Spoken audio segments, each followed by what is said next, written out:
The San Francisco 49ers lost to the Kansas City Chiefs, lost Brandon Aiyuk, lost Deebo Samuel. Do they have time to fix it all? Me and Steph Sanchez will talk about that right after this.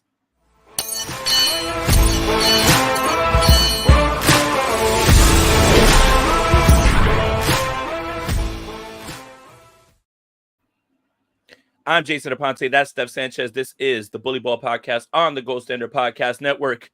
San Francisco 49ers lose Sunday to the Kansas City Chiefs 28-18 in a tale that's old as time at this point.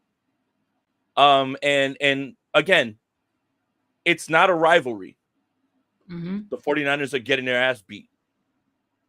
It's not a rivalry. Like when you fight your big brother and your big brother whips your ass every single time, that's not a rivalry. But Steph, before we get into all that, how are you? Your hair looks amazing. Thank you. I'm all right. I've seen better days as a Niner fan, right? I'm not big on baseball, Jay. We were just talking about it. I'm rooting for the Yankees suddenly. You know, I got to see them take it home. Yeah, New York just continues to have like a great time, aside from the Jets, of course, and Mets. But yeah, I mean, they're on a roll. The city's on fire. The Liberty have their parade in a few days. The Knicks kick off tonight against the Boston Celtics. And then obviously Friday, the World Series begins in LA. And the Mets had a very good run as well, too. So New York's been doing pretty well. The Rangers are supposedly good. So the city's, they're in good hands right now. But yeah, the Giants and the Jets, they don't want to do it. But this isn't a other sports podcast. It's not a New York sports podcast. It's a 49ers podcast. Mm-hmm. Sunday's game was particularly troubling for many reasons. Brock Purdy played his worst game as a professional. The team, again, seemed to be outcoached, outwitted. You get a game where the defense holds Patrick Mahomes to 44-something quarterback rating, 2 turnovers, doesn't throw any touchdowns, and the 49ers lose by 10. The way that I'll describe this season, and I've been describing it all week this same way, is because it's either one or two things. It's either you're in the submarine and there's a leak and you plug the leak, but then another leak pops. And now you're going like this and this. Okay, those two are plugged. Well, here's the third one now, and it's out, and now you got your foot over it.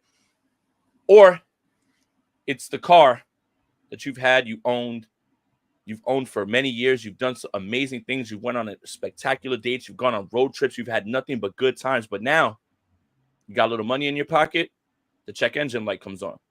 You get rid of the check engine light. The tire goes flat. You fix your tire. Your transmission's broken.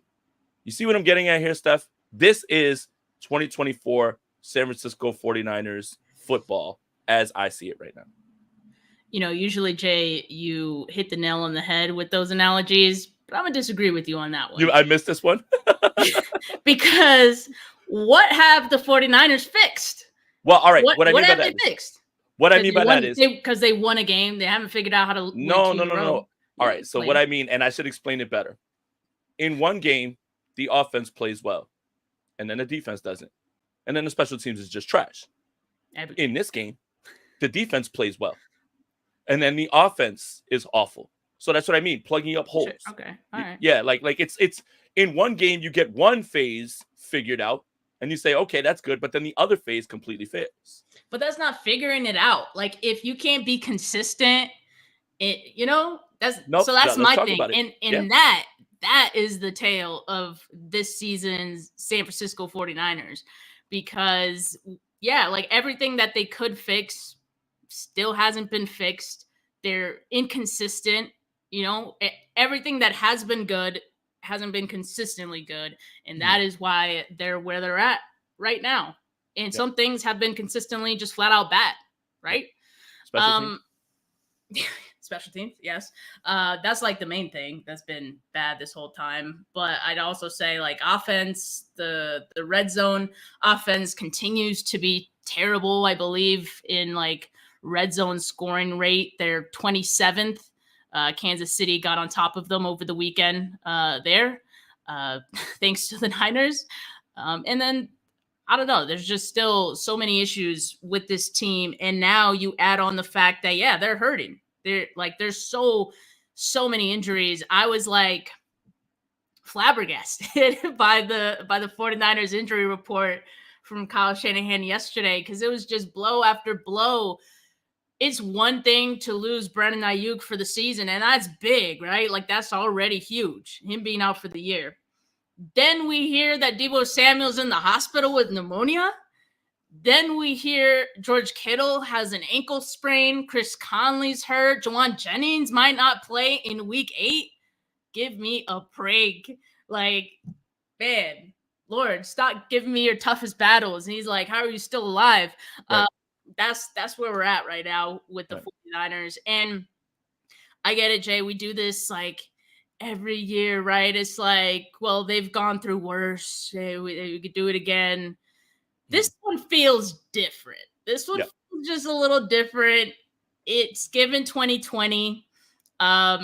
It's up there with that. So I don't know. I know we're gonna discuss how we feel about this team going forward, and I can't wait to get your thoughts, but I think you kind of know where I'm leaning.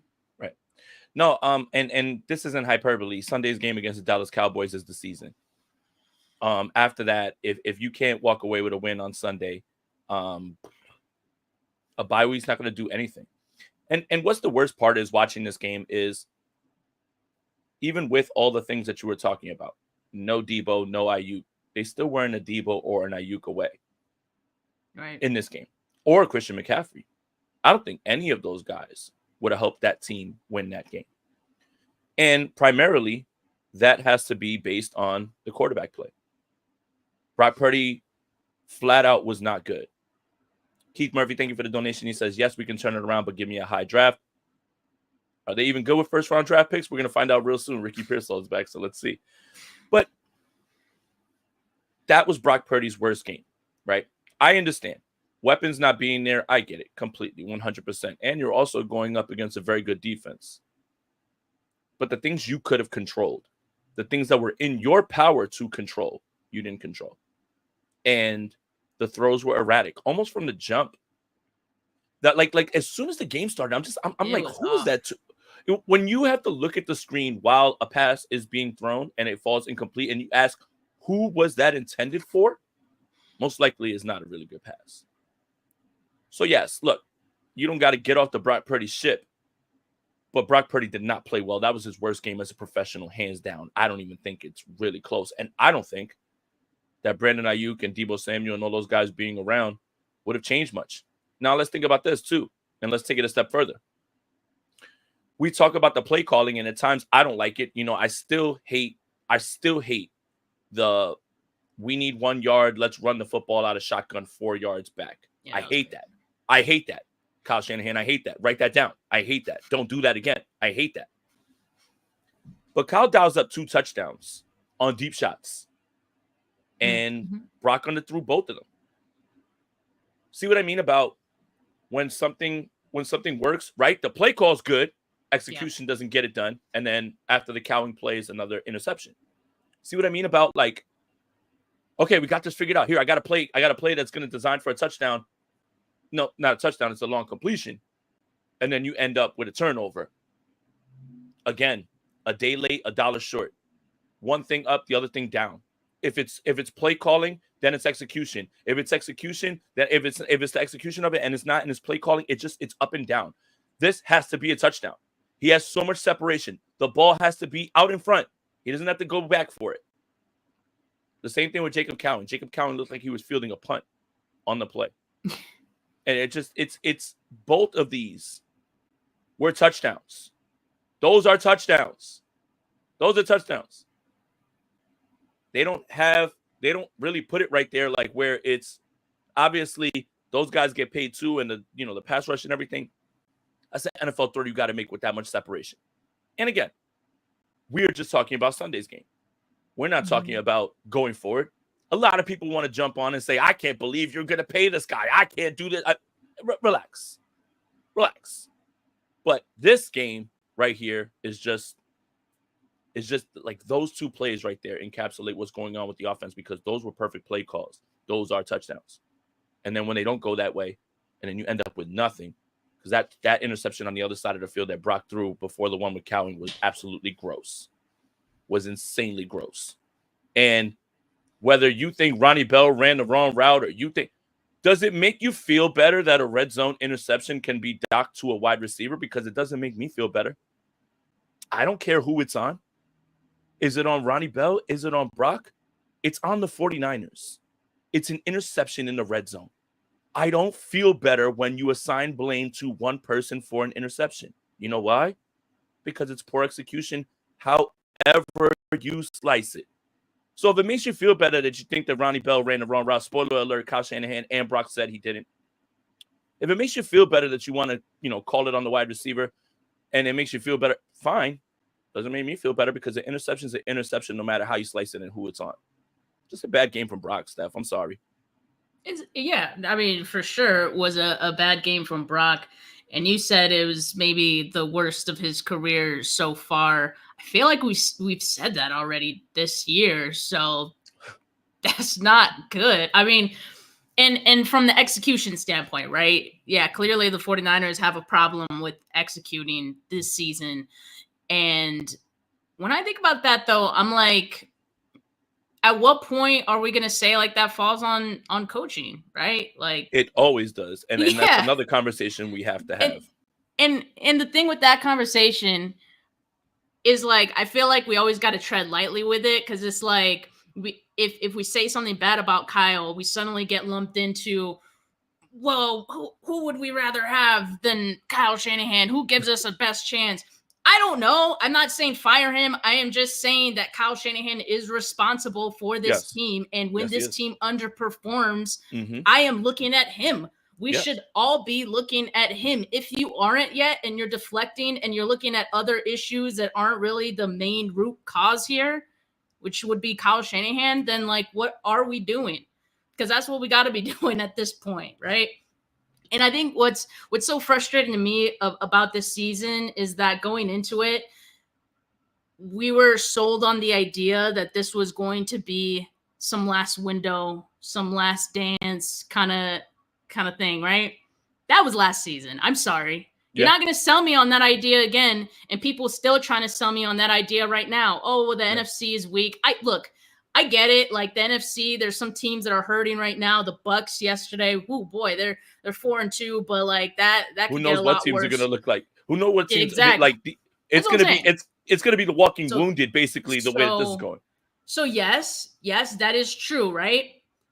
But that doesn't make me feel better because the 49ers still look like shit right now too. Yep. So like it can't just be, oh, well, like the NFC sucks, so the 49ers have a chance. No. The 49ers have a chance if they turn some things around, if they change some things, if they fix some things. Are they capable of doing that? Right? We're also looking at all these injuries. So the question before was, can this current team do it? Yes, this current team can do it because they've done it before. Okay, now a lot of those same players are hurt. Can you now do it with injuries is now the question, right? And what I want to see, Jay, I need to see like this team get scrappy again. Like I need their identity to be a scrappy team. Like, let's figure this shit out. I need Kyle to get scrappy again, like 2017 vibes, but except you got a good quarterback this time around. Make it work. Like, if you can make it work when, Deebo was a rookie and Kittle was a rookie, now you're forced to play some rookies in Pearsall and Cowing. How about you scheme some things up that are tailored to their skill set and not what you've always done for the last few years? Because I'll tell you, like, it's getting tired. Like, teams know what you want to do. They're playing man against you. Brock Purdy struggling against man. These receivers, aside from Brandon Aiyuk, most of these receivers have trouble against man, it seems like. So I need Kyle to, like, scheme some shit up. Yeah. Look at the Chiefs, right? They're not much better offensively, right? And, I think they're aided by the fact, obviously, they have one of the best quarterbacks of all time, maybe the best quarterback of all time. But, I don't want any excuses anymore, and I think that's where we're at, where it's like, oh, it's just 2020, like everyone's hurt. Let's just put it away. a part of me doesn't want to say that. Don't get me wrong. Mm-hmm. But I also don't want the team to just fold. I don't want Kyle to just be like, yeah, we're hurt. So, I mean, that's it. He'll never actually say that. But you know what I mean? Like, I just need to see that scrappiness, that creativity. And I just need to see something different. Because, like, now we got these rookies. We've been saying how on the defensive side of the ball, like, having the rookies out there has been nice. Like, they've actually outplayed some of the veterans. That were out there and they're getting more playing time and it's working for them. Why can't it work for the offense too? Right. So that's where I'm at. It's like, I'm ready to turn some pages. I'm not ready to close the book. Right. But like, I'm ready to turn some pages and let's see what we got. Right. I need Kyle to just, I don't know, just start to get creative again and change some things up. Yeah. And what I realized most out of this game is that there's levels to this shit. The Kansas City Chiefs can have everything going against them, but they'll find a way to win. If anything goes against the 49ers, they cannot win. There's levels to this shit, right? And obviously, you said it, the Mahomes thing, right? But Mahomes is losing guys left and right. Rashee Rice, Travis Kelce's washed and cooked. Juju Smith-Schuster leaves his game. Xavier Worthy doesn't know how to run a route. No Isaiah Pacheco. Kareem Hunt throwback game. But there's levels to this shit because of Andy Reid and Patrick Mahomes. They still look terrible on offense. It's 6-0. 6-0. Like, you don't need everything to go right for you to walk away with a win. Unfortunately, the 49ers need everything in their favor going right, because when things don't go right and you're hit with a little adversity, that's where this team folds right now. Keith Murphy says both teams' seasons on the line with this game. If they lose to our practice squad, Dallas should fold their 10 as well. I'm still confident the 49ers are going to find a way to win, but this is going to be my question. And everything that you said, Steph, is completely valid when it comes to Kyle, because no, we don't want him fired, but yes, you've got to be able to be accountable, right? They don't ask Nick Sorensen to go to the podium 5 times a week. They ask you. Why? Because you're the head coach. So when things aren't executing, when things are not going well, you've got to stand there and you're responsible for fixing it. Mm-hmm. So when it's funny, because when the team turns these things around, right? You look at like Kyle is so steady and look at how he turned things around. But now we can't ask questions when things are awry right now to Kyle. That's crazy to me. That's really crazy to me. And you know me, I'm a huge Kyle supporter. But if you want to give him all of the rightful kudos that he deserves for culture that he's built, being able to keep this team, that's absolutely true. But you also have to look straight at him and say, who else are we supposed to ask to fix this? It's you, the head coach.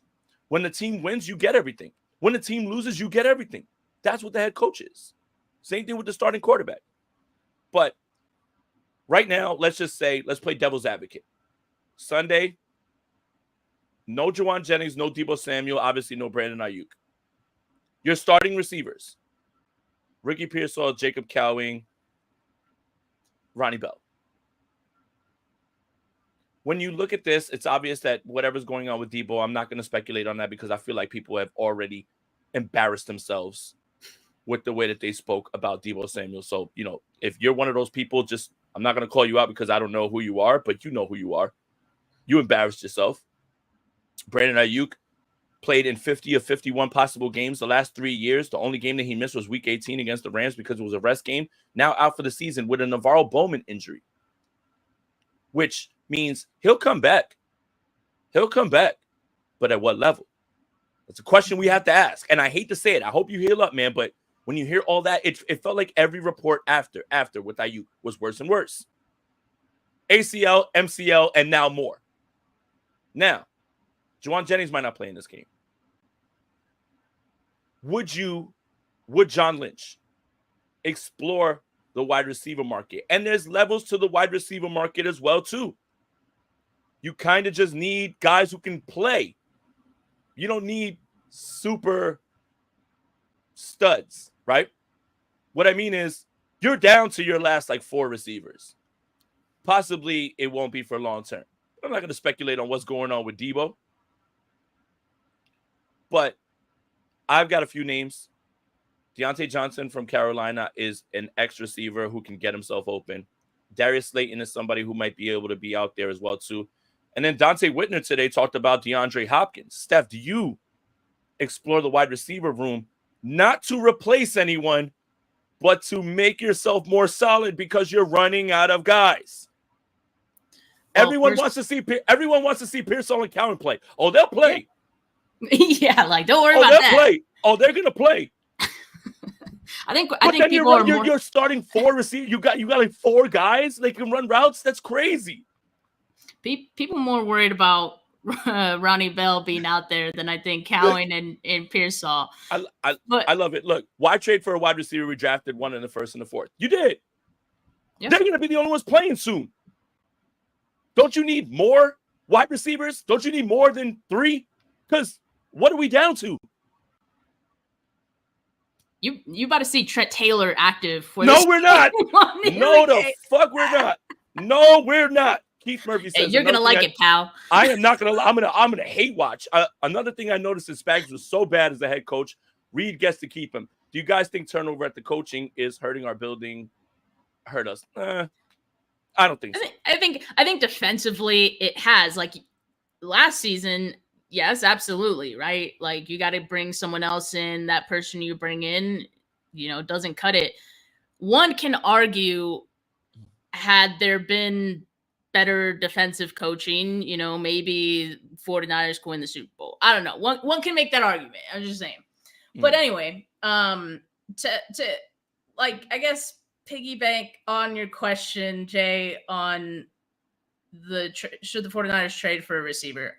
Are we sure that they're even a receiver trade away? No. So what's the point? Well, the thing is this, Steph, is now you might be putting Brock Purdy in a position where you're not helping him based on like everyone wants to see, but what if Pearsall and Cowan can't spring themselves open? And now Brock is struggling, and now you're going to put Brock through a bunch of games in a row. Jay, then that's your answer on Brock. Like if this is what we need to go through, like to get that. I'm sorry. I mean, the 49ers have to make a decision on so many things right now. Right. And if Brock with lesser talent can't get the job done, we have an issue. You can't because earlier this season, we're talking about, Brock's going to be the next highest paid quarterback, 60+ million. Is he deserving of that if with a lesser receiving core, like he can't make it work? Because if the 49ers are going to be strapped for cash after signing him to a big deal, guess what? Those are the type of receivers you're going to be stuck with. So I don't know. I don't know if I would make any trade for a receiver. If the 49ers aren't one player away from being Super Bowl contenders, what's even the point? At that point, you might as well start turning the page to next season. I'm sorry, but that's where I'm at with this team. The only thing I'll push back on is everyone cries for Josh Allen not having any weapons. Everyone's crying for Patrick Mahomes right now and no weapons. Everybody needs something. Brock, if Mahomes right now is just winning games because they run the ball and the defense is playing well, basically he's a game manager right now. But he manages the game so well that he's able to make enough plays. Josh Allen, they had to trade for Amari Cooper because they were crying out there about Keon Coleman and Khalil Shakir. And I don't think that it's a fair assessment to say, hey, if we're going to give you 60 M's, you got to lift us no matter who's out there. He can't be throwing the mailman and bus drivers. He still needs help. And I think there's a possibility to stunt whatever growth. Brock Purdy's still, 24 years old? 25, 24, 25, something like that? You can still stunt his growth with not giving him anything and then leaving him out there to sink or swim. I just think that that's the part where I feel like it doesn't have to be – you're not trading for an upper echelon wide receiver. It's not going to happen, right? All those, fine. But it has to be people that can at least get themselves open. just a little bit, because this team was already having those issues before. So, yeah, I don't know. I don't know how long like Deebo's going to be out, right? Obviously, what he's dealing with this series. Jauan Jennings, he might miss this week. He might not. At least we know he'd be available for sure after the bye week, right? So can't you live with that? Like, can't you live with Jauan Jennings, George Kittle, Deebo? Like, if he can't, like, that's an issue. Because you're saying like Patrick Mahomes, Josh Allen, those guys don't have anyone. Sure, their fans are mad, but those teams are 6-0 and 5-2 respectively. So like they're making it work. And we're talking about elite quarterbacks there, right? Like, which I don't think Purdy's not there. But I think that's my point. It's like, are we going to have to continue to give like Purdy like this crazy roster for him to be able to? That's what I'm saying. Like he should be able to make it work with what they have now, even with the injuries. And the scenario that I threw out to you was doom and gloom that Jauan Jennings isn't going to play, right? So and we don't know that, right? Like I was just throwing the scenario out there that you could be starting Jacob Cowing, Ricky Pearsall, Chris Conley might not even make this game. That means you're going to get Ronnie Bell. That's tough for anybody. And look, we have high hopes for Pearsall and Cowing, but not in a expanded role to the point where they've got to be on the field every single down. I think that's sure they'll get their reps. They're going to get their development. But in the interest of winning games and winning this must-win game, because yes, it's a must-win game against the Dallas Cowboys. You've got to win an NFC opponent. You need guys that you can trust. And if you can't even go to Chris Conley because he's injured too, man, this roster of receivers that we thought was so deep has now become so incredibly thin, and now we're wishing on development right away. Could happen, 100%. And Kyle shows signs of it in the Chiefs game. He threw Cowing a tunnel screen. He got him open on the deep. Like, good. Like, yes. Yes. So, yes, what does this fall on? Does it fall on what the 49ers have stocked in the cupboard? For sure. But what does it fall on? The coach scheming, finding ways to get guys open. If guys are having trouble getting open on man, switch release or motion or jumbo stacks or stack them and move them and bring releases different. There's different ways to skin a cat. So this can't just be I'm leaving guys out there to run and just hoping that they get open. Right. Some of this is what's in the cupboard. The cupboard's bare. Some of this is I expect you to put those guys in position even when the cupboard's not bare. So it goes back to what we're talking about with Kyle. I mean, look at Mike McDaniel's offense right now. I mean, Tua's coming back, but that offense is a joke. Nothing. I mean, Tyreek Hill's been largely just taken out of games. So it's everything is complimentary. And the 49ers have not been complimentary for 60 minutes in one game this entire season. Not in one game. And again, the cupboard could be bare, but it's on the play caller to get guys wide open, man. Yeah, and that's true too. So I'm with you, Jay, that this week could get real ugly from the standpoint of what receivers are going to be available for the 49ers. But even if you trade for a receiver, like he's not going to play this week. So the rest of Deebo, Jauan Jennings would be back. Let's say this. The trade deadline is November 5th, election day. It's going to be a crazy day that day. Yikes. But the Niners are off. And so much of what their thought process will be is whether they win this game on Sunday. So Sunday's your turning point. Sunday is your turning point. If you don't win that game, don't trade for anybody. Let's just see what everybody's got then.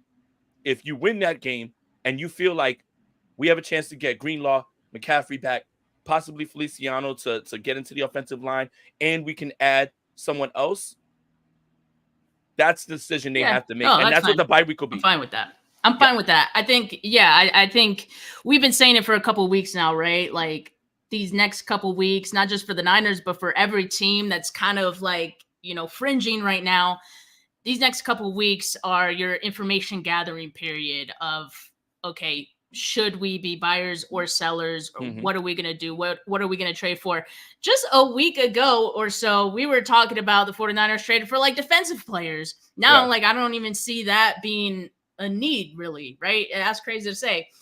So things can change quickly in the NFL, as we know. And yeah, the 49ers finding out real quick. So as of right now, I think we're going to wait another week before we make any sweeping proclamations about this team, whether or not you're leaning towards the positive or the not so positive side.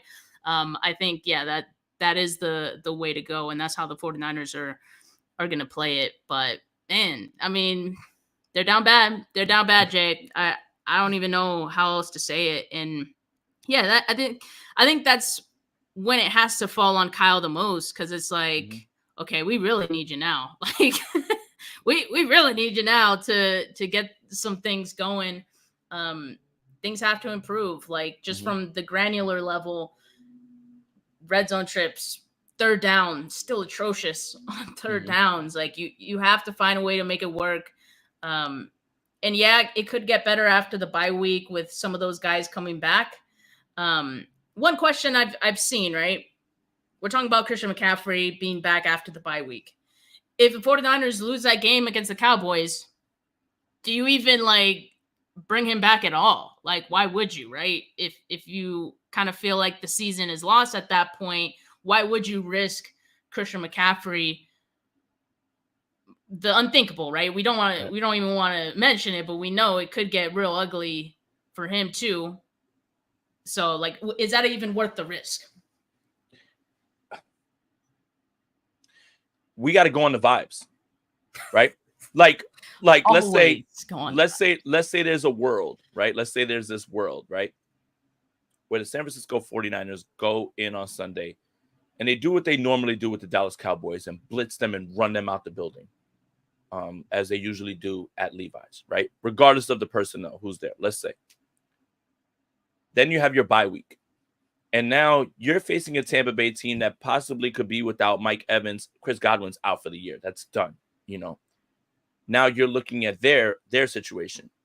You start to get further and further down the line, and you start to look at other team situations. Like, we're not relying on injuries. This is the 2024 NFL. It's sink or swim. It's kill or be killed, because people are dropping like flies everywhere. It's quarterbacks, it's running backs, it's defensive ends, it's linebackers, it's corners, it's coaches. Everyone is going to be in a different shape. The thing is, the number one seed's completely out of reach for the 49ers. Like, not even close. Like, never going to happen. Detroit looks like the class of this NFC. Minnesota's very good as well, too. But does this team have the fortitude to say, we are going to have to go on the road every single time and claw our way, wild card, this, that, everything, to do that again on the year when you had the week off, you were home field advantage, number one seed? Do they have that in them?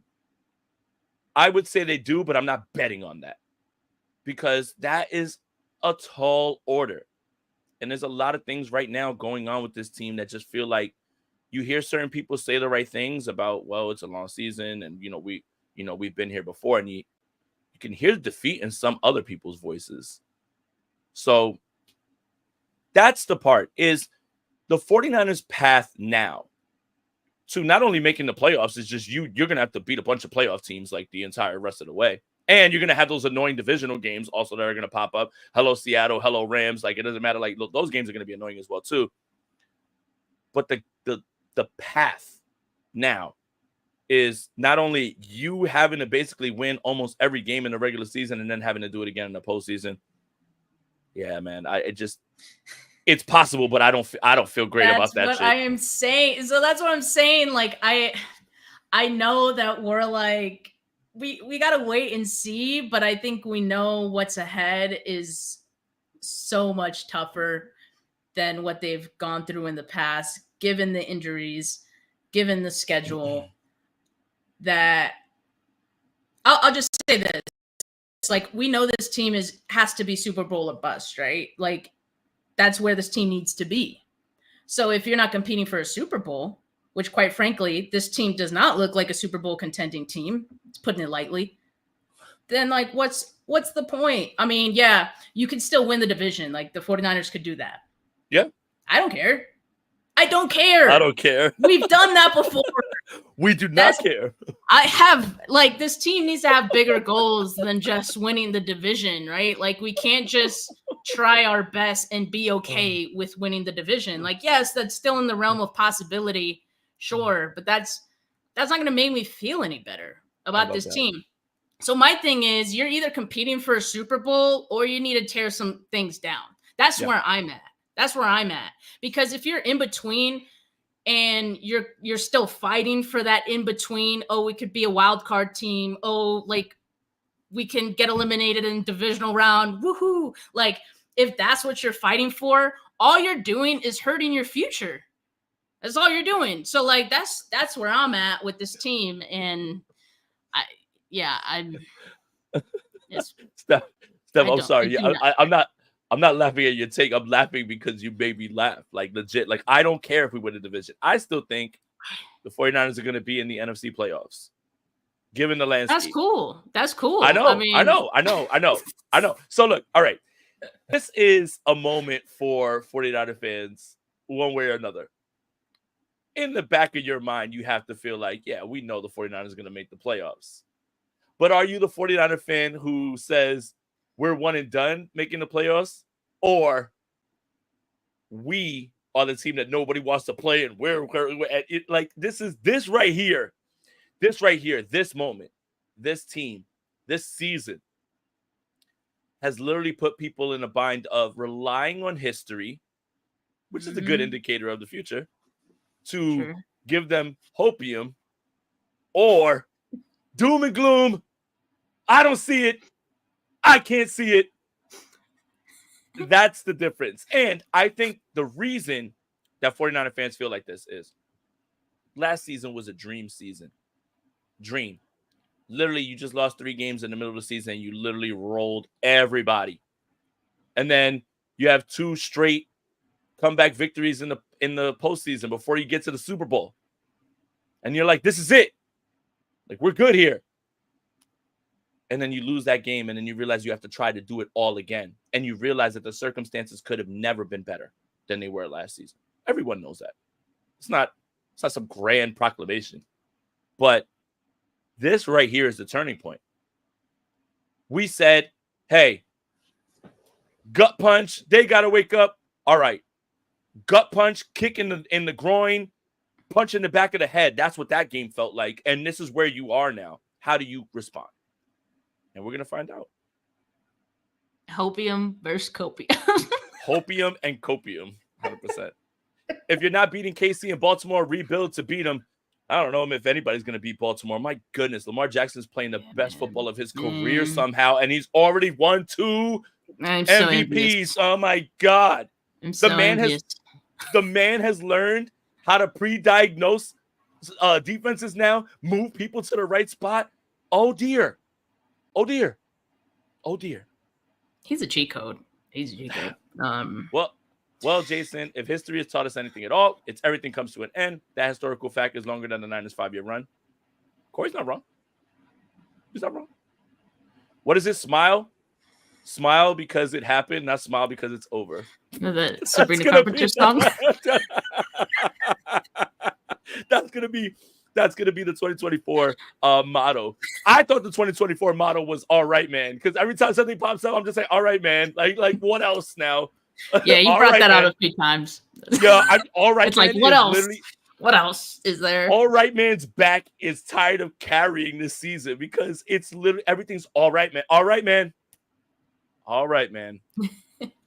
But look, going into this game, this is a must-win against the Dallas Cowboys. That's it. And I think I don't like talking about in the fashion of how you beat teams, like evaluating a win. A win is a win is a win is a win in the NFL, right? This isn't college football, right? Like you don't rise up the ranks or you don't like lose because you just beat up on a D3 team. No, wins are wins. But I think the fashion in which the 49ers beat the Cowboys will go a long way into dictating how they feel about what's going on in the building and what they can do in terms of the trade deadline. Like If they go out there, regardless of who the personnel is, and they blitz the Cowboys, I wouldn't say we're back because I have the personal opinion. I think the Dallas Cowboys are trash, and I don't think anybody would argue with me about that. But I think if they go out there and do that, then maybe they have a little bit more of an incentive in the bye week to at least sniff around and take a look and see what this is, right? Like, so yeah, that's kind of I don't like being like, well, they beat them barely. I'd rather almost lose than almost win. So I don't care how you get it done. Find a way to win. They have not curb stomped a team yet. And yeah. So if you see something different this week, if you see something different from this team and they've completely like flipped the switch and they're destroying Dallas and Dak looks helpless and whatever, then maybe, you decide that. But I think the fashion in which they dispatched the Dallas Cowboys, because yes, spoiler alert, I'm going to pick them to beat the Dallas Cowboys. On my mama, on my hood, there's never going to be a day that I'm going to sit here and be like, oh, I'm scared of the Dallas Cowboys. Kiss my ass. I don't care. Kansas City and Dallas. Like y'all that not the LeBron. Oh, here comes Dallas off a bye week.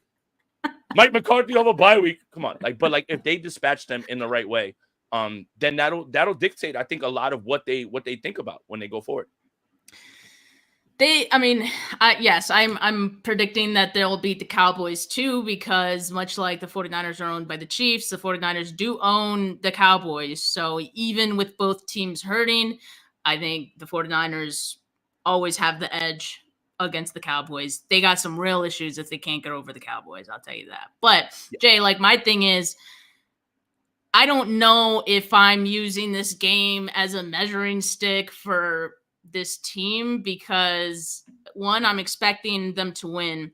Two, I'm expecting them to win partially also because they need to win, right? Uh-huh. And in other instances where they have needed to win, they have gotten it done, but it's always been against bad teams. Mm-hmm. I'm not ready to call the Seahawks a good team. That's probably the best team they've beaten so far this season. Respect the Patriots. They're not even really a good team. Respect the Patriots. Respect the Patriots, pal. Hey, I'll just say this: if it was Drake May, I don't know. That game could have gone differently. I don't know. But anyway,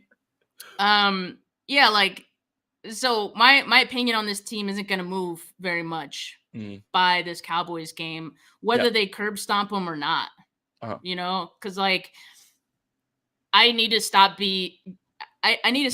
being gaslit by this team, because after every win, it's like, oh yeah, cool, we back. They just got a few more things to fix, but they got the win. That's what matters. They just need to stack their wins now, and then they lose it next week. That's what we can't have that. We can't have that. So Corey's right about this though. If there was ever a time that Dallas can get one up on us, it's this game. That's absolutely true. That's troubling. It will send me into a spiral. A spiral. Jay might disappear from Twitter. No, I'm not gonna disappear. I'm gonna get in front of the camera and yell and curse, and that will send me into an absolute spiral. I've never needed a win more than this one, based on the opponent, based on the situation. There is no way that this 49ers team can go out there. The Dallas Cowboys have been getting blitzed by everyone. If you don't go out there and handle business this week, oh, baby, I am not going to hold back. I'm not going to hold back, man. This team is not good, the Dallas Cowboys. And not only are they not good on offense, they're not good on defense, they're not good on special teams. They haven't even had glimpses. They haven't even had glimpses of, at least we can say, and again, this might be Hopium, copium, whatever it is. We've seen glimpses. We're like, oh, the defense played good this week. Oh, the offense played good that week. They haven't had one of those games yet.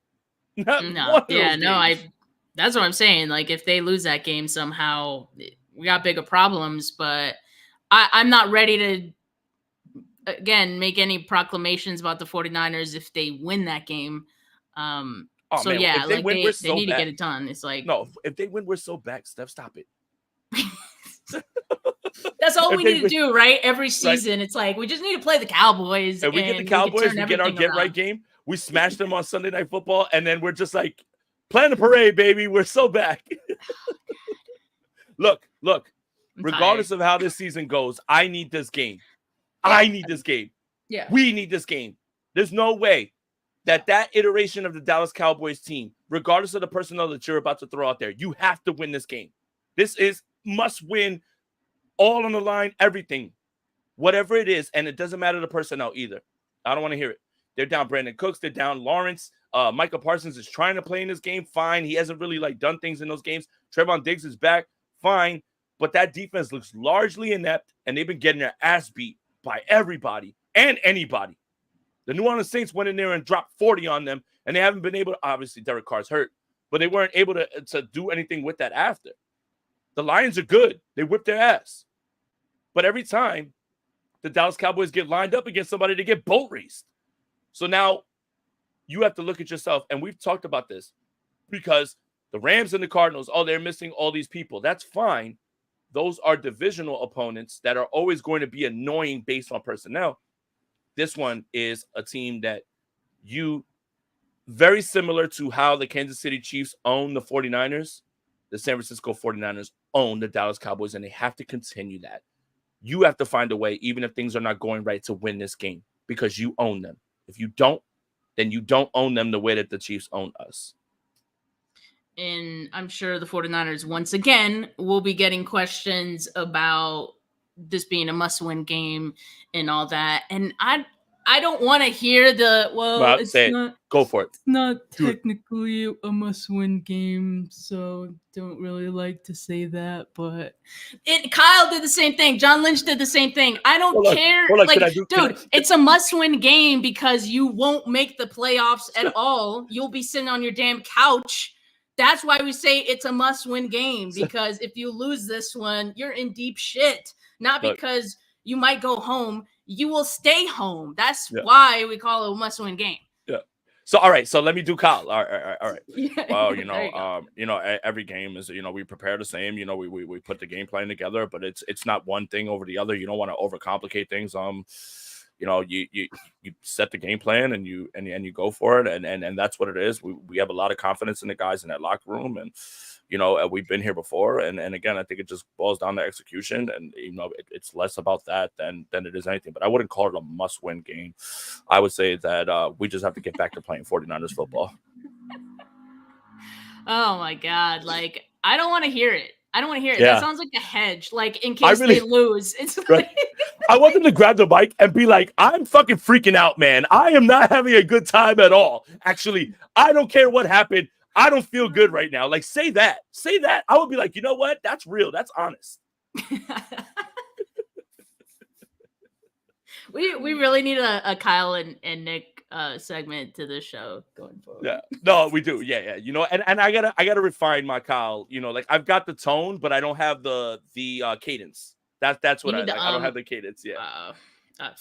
Yeah, and it's the deep inhales and it's just it's those pauses. Kyle's mind works when he says and he says it's him. It's him. Wheels are turning. Yeah, it's him putting the next statement right in front of him. And he knows exactly. I'm glad we're laughing, because I was not laughing at all. I just again. Oh man, no, we were both yelling in this one. Yeah, well, at least in this one too. We have the job of doing this on Tuesday, right?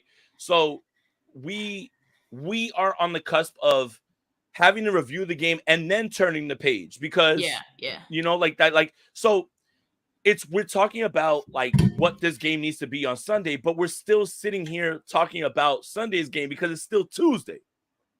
And that's the hard part, is to be able to put everything all together while we're trying to cover everything. But bottom line, this is a must-win game. And I don't mean to reiterate it or repeat myself. This is a must-win game. The 49ers, if they don't win this game, don't trade for anybody. Just go with the flow, and let's just at this point, we'll see what happens. Go off the vibes. The vibes will bring us home. Yeah. Goodness gracious. All right, guys. Almost 50 minutes in. Thank you guys for tuning in. I hope you enjoyed the show. Make sure you like and subscribe to this video on the Gold Standard Podcast Network YouTube section. Make sure you subscribe to the Gold Standard Podcast Network wherever you get your audio podcasts. Make sure you follow Steph on Twitter at Steph49K, and subscribe to her YouTube channel. She's got some great content over there as well too. Follow me on Twitter at JasonApate2103. I've got a YouTube channel as well too. Thank you guys for tapping in, and as always, let's go Niners. Peace.